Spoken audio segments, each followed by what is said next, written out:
Kami dari kelompok 1 pengantar teknologi informasi semester 1 Universitas Budi Dharma. Salam kenal, aku Gracia Milani.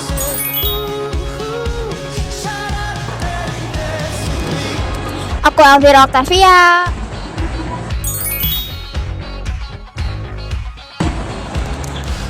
Aku Margareta.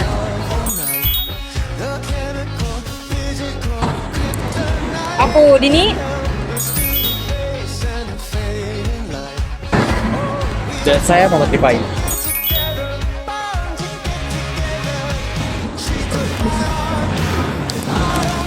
Saat ini kita sedang berada di Lipo Supermall Karawaci. Tepatnya berada di area time zone nih teman-teman. Kita mau memperkenalkan beberapa teknologi yang ada di mari. Dan kita akan pelajari lebih lanjut. Let's go!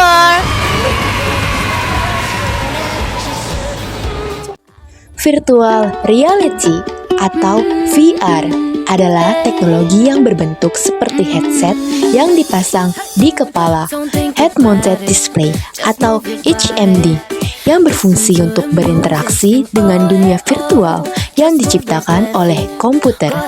VR memiliki bentuk head mounted display karena berguna untuk mensimulasikan indera penglihatan, pendengaran, dan terkadang sentuhan. Cara kerjanya sederhana namun canggih.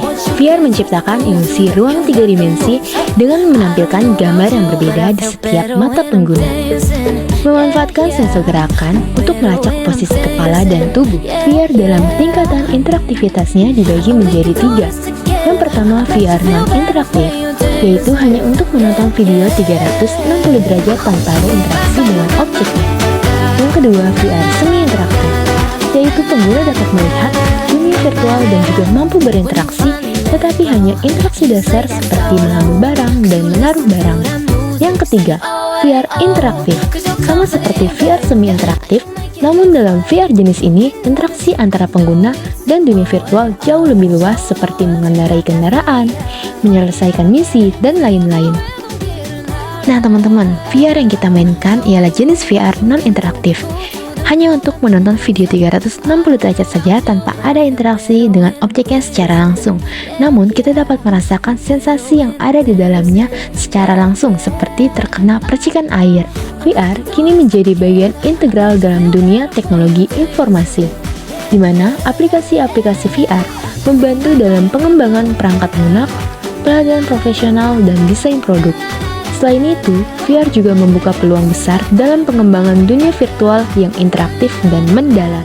Mobil bumper car pertama kali terbentuk pada tahun 1920 dan mobil-mobil ini awalnya ditenagai oleh kabel listrik di atas kepala dan menggunakan satu joystick untuk kontrol. Kegunaan bumper car atau mobil senggol adalah untuk kesenangan dan hiburan. Biasanya ditemukan di taman hiburan atau game center. Dalam konteks ini, bumper car adalah wahana hiburan yang memungkinkan penumpang menabrakkan mobil satu sama lain dengan kecepatan rendah. Mobil bumper bekerja menggunakan sirkuit listrik yang dialirkan melalui tiang di belakang mobil dan terhubung ke jaringan kabel di langit-langit serta kontak listrik di lantai. Energi listrik ini menggerakkan motor yang memungkinkan mobil bergerak dan berputar saat pengemudi mengendalikan setir dan pedal gas.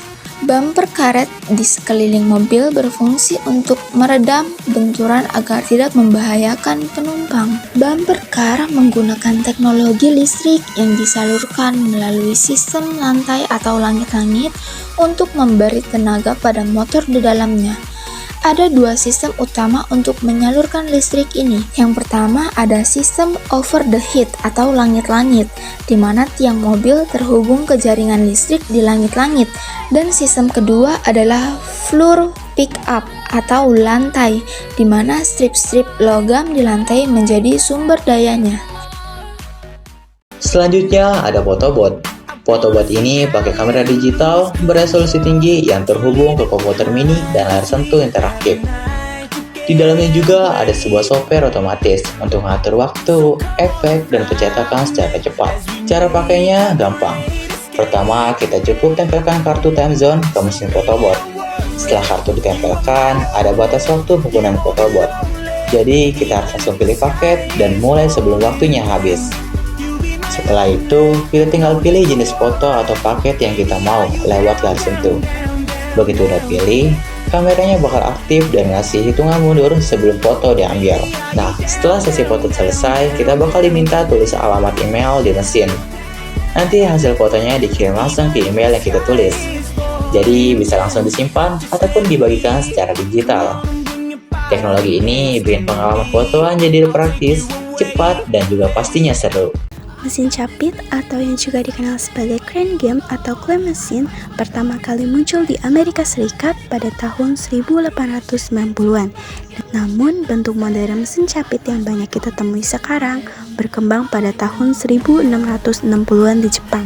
Untuk menggunakan mesin capit, kita perlu memasukkan koin atau token ke dalam mesin, kemudian menggerakkan capit ke arah hadiah yang ingin diambil. Sistem kontrol elektronik menggerakkan capit.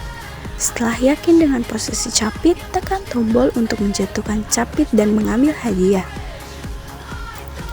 Objek dijatuhkan ke kotak penampungan jika berhasil diambil. Setelah itu, mesin capit juga memiliki fitur tambahan seperti sistem pembayaran elektronik, sistem pengawasan CCTV, pengaturan kesulitan permainan, dan juga pengaturan hadiah yang dapat dimenangkan.